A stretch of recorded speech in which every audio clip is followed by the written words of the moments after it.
હકી આવાજ ન્યૂઝમાં આપનું સ્વાગત છે। હું છું અજીઝ ઝુપેલવાલા। સમાચારમાં વાત કરીએ તો તારીખ 23/6/2024 રવિવારના રોજ પંચમહાલ હાલોલ મુસ્લિમ સમાજ દ્વારા ઇસ્લામિક નોલેજ કોમ્પિટિશન સ્પર્ધાનું આયોજન કરવામાં આવ્યું હતું, જેમાં ટોટલ 6 સેન્ટર ઊભા કરવામાં આવ્યા હતા।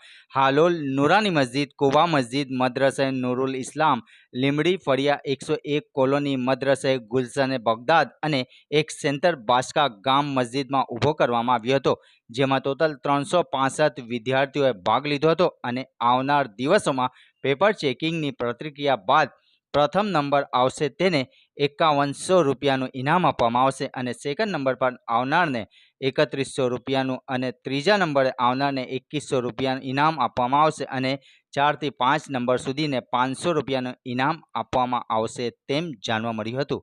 રિપોર્ટ રૂઝે બરફ।